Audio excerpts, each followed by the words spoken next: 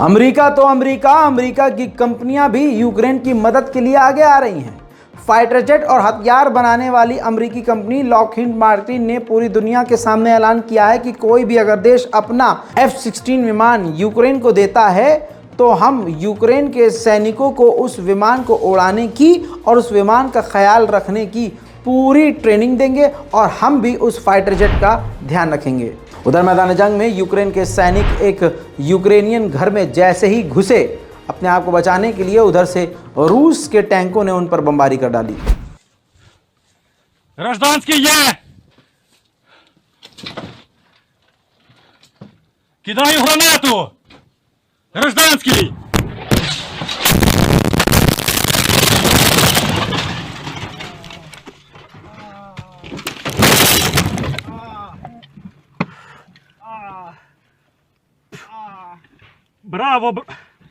Браво, я Чарлі, я Ібрагім.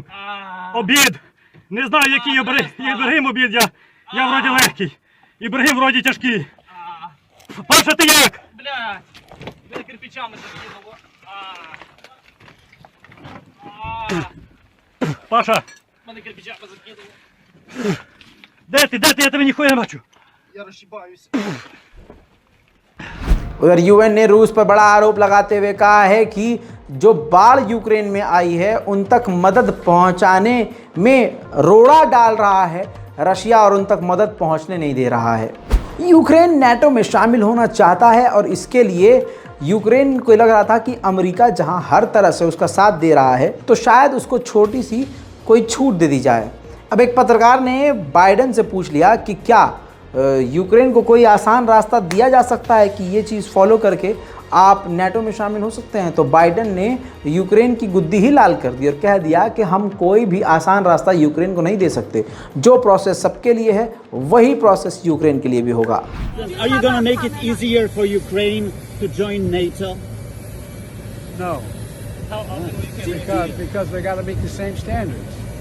So it's not going to make it easier. I think they've done everything related to demonstrating the ability to coordinate militarily, but there's a whole issue of, is their system secure? Is it non-corrupt? Does it meet all the standards every other nation in NATO does? I think it will. I think it can. But not automatic. इसके अलावा दोस्तों बड़ी खबर ये आ रही है कि Israel पहुंची हुई हैं जेलेंस्की यानी यूक्रेन के राष्ट्रपति की पत्नी जो हैं इस वक्त माफ़ कीजिएगा हथियार पैसा मदद मांगने के लिए यूक्रेन पहुंची हैं। उधर रूस ने यूक्रेन के खैरसन के इलाके में ज़बरदस्त बमबारी कर डाली है।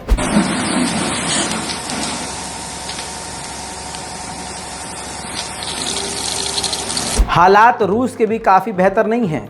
रूस के डिफेंस मिनिस्टर ने अब साफ आगे कह दिया है, क्लियर कट कहा है कि हमें यूक्रेन के इलाके में और भी ज़्यादा टैंकों की ज़रूरत है। ब्रिटेन का सबसे ख़तरनाक चैलेंजर 2 टैंक इस वक्त मैदान जंग में यूक्रेन में नज़र आ रहा है। ये तस्वीर देखिए दोस्तों, एडवांस टैंक है। ऐसा लग रहा है कि ये किसी हॉलीवुड फिल्म का कोई पीस हो, लेकिन ये ख़तरनाक चैलेंजर 2 टैंक है जो पहला बैच पहुंच चुका है यूक्रेन में रूस के खिलाफ। देखिए, शैतान का मुंह खुलकर सामने आ गया है।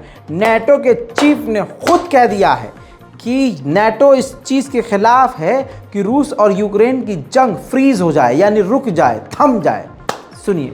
Just peace cannot mean freezing the conflict and accepting a deal dictated by Russia. NATO is, as you said, no party to the conflict. आपको याद होगा मैंने बताया था कि अफ्रीका की डेलीगेशन यूक्रेन पहुंची थी, फिर वही डेलीगेशन पुतिन के पास गई थी। पुतिन से बात करते हुए यूक्रेन के लिए उन्होंने बोला, अफ्रीकी डेलीगेशन ने, कि आप हमलों को बंद कर दीजिए और यूक्रेन के जो लोगों को और बच्चों को आप लेकर यहाँ किडनैप करके लाए हैं उनको आप रिहा। उनकी बात पूरी होने से पहले व्लादिमीर पुतिन ने उनको रोक दिया और कह दिया कि हमने किसी को किडनैप नहीं किया बल्कि हमने उन्हें बचाया है। दोस्तों, दोनों ही देशों ने किसी को भी मानने से और किसी की भी मानने से इनकार कर दिया है। वहीं ज़ैपोरिज़िया के इलाके में यूक्रेन ने कई रशियन सैनिकों को गिरफ्तार कर लिया है। Давай, блядь. Я не буду бить. Я не буду, блядь. Я просто пристрелю. Блядь, Саня! Да шучу, блядь! На пацани поменяем. Вы что гоните? Юмор не понимают. Давай, пошли туда на эваку. А что это сказал? О, Димасик. Что Саня? रशिया ने एक बार फिर से यूक्रेन पर इल्ज़ाम लगाया है कि ख़तरनाक यूक्रेन डर्टी बॉम्ब बना रहा है, केमिकल बॉम्ब बना रहा है, जिसका इस्तेमाल वो हमारे खिलाफ करने वाला है। रूस ने खैरसन के इलाके पे ज़बरदस्त बमबारी की थी। उस बमबारी के बाद खैरसन का वो हाल क्या हुआ है वो मैं आपको दिखाना चाहता हूँ।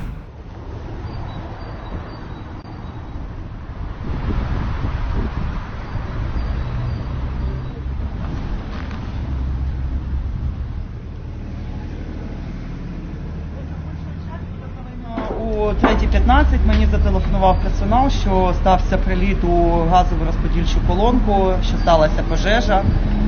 Вони покинули АЗС. Пожарку визвали цей же час о 3:15. І позаду заправки, після того, як вони вийшли, ще стався приліт. І наступні вже ушкодження були з прильоту, що позаду заправки був. Постраждали, слава Богу, немає.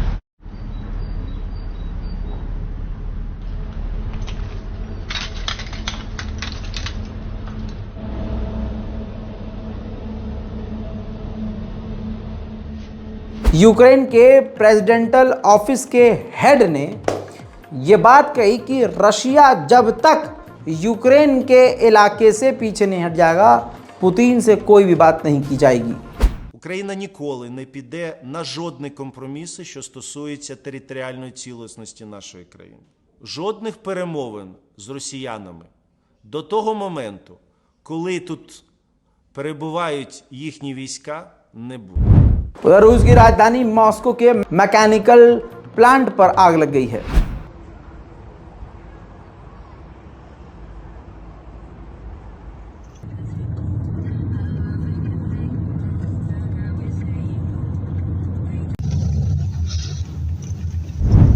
इजराइल ने यूक्रेन से काफ़ी दूरी बनाई हुई थी, इतनी दूरी कि यूक्रेन के डिफेंस मिनिस्टर से इजराइल के डिफेंस मिनिस्टर बात तक नहीं कर रहे थे। लेकिन अमेरिका ने इजराइल पर इतना प्रेशर बनाया है, तब जाकर एक हफ्ते बाद यूक्रेन के डिफेंस मिनिस्टर से इजराइल के डिफेंस मिनिस्टर बात करने के लिए तैयार हो गए हैं। एक हफ्ते के बाद बात होगी। अब इसके अलावा रूस ने दिन दहाड़े यूक्रेन के कई सैन्य ठिकानों और सैन्य छावनियों को उड़ा दिया है।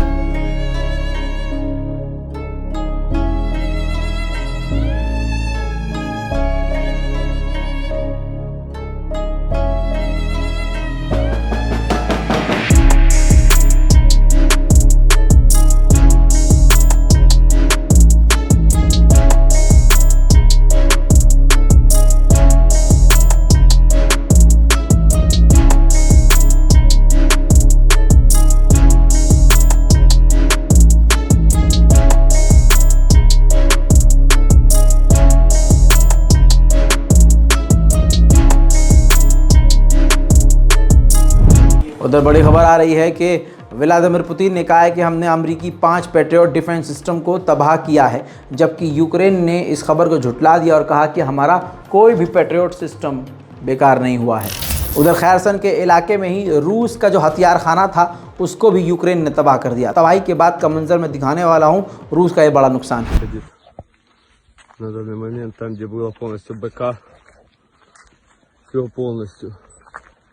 Вот так все обрушено. Угловой дом идет, вот он.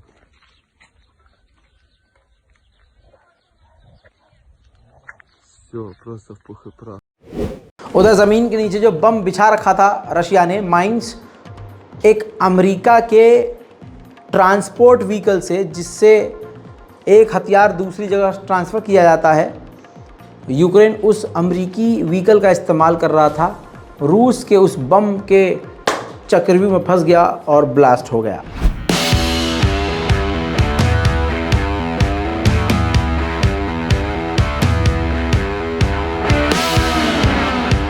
ध्यान दीजिए, ये फ़ोटो जारी किया है यूक्रेन ने और उसमें कई सारी चीज़ें बताई हैं कि जिस तरह की मिसाइलों का इस्तेमाल रूस कर रहा है यूक्रेन के ख़िलाफ़, उनमें से, उस मिसाइल में से 81% जो चीज़ें चिप लगी हुई हैं और तमाम जो 81% चीज़ें लगी हुई हैं वो सब की सब विदेशी हैं, यानी रशियन नहीं हैं। और 45 अलग अलग देशों के माइक्रो बिस्कुट और ख़तरनाक चीज़ें कैलिबर मिसाइल में लगी हुई हैं। दोस्तों, इसका मतलब ये हो गया कि इस वक्त सिर्फ पैसा कमाया जा रहा है, समझ रहे हैं। दूसरे देश यूक्रेन और रूस को लड़वा कर सिर्फ हथियार बेच रहे हैं।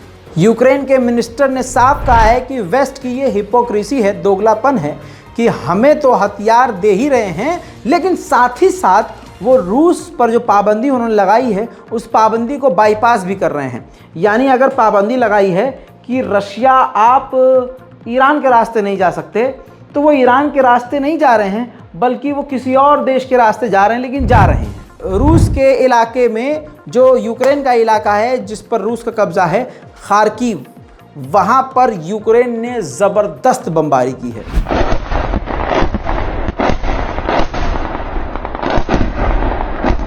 Так у нас начинается ранок. Вот так начинается ранок.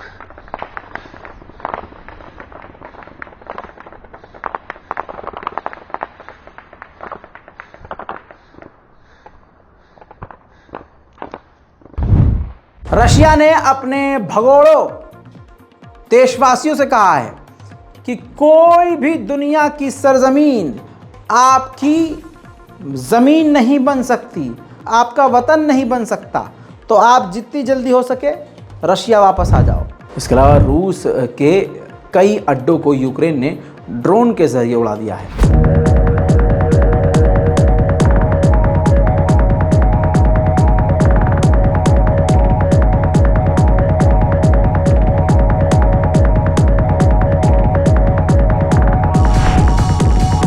दोस्तों, किलनेट और सूडान के हैकर ग्रुप, किलनेट जो ग्रुप है वो भी रूस का है और सूडान का जो है हैकर जो है वो भी हैकर ग्रुप रूस के समर्थन में है। तो किलनेट रूसी हैकर ग्रुप और सूडान के हैकर ग्रुप ने मिलकर यूरोप के बैंक को 10 दिन के लिए स्लो डाउन कर दिया था और यूरोप के अलग अलग बैंकों पर अटैक लगातार ये कर रहे हैं।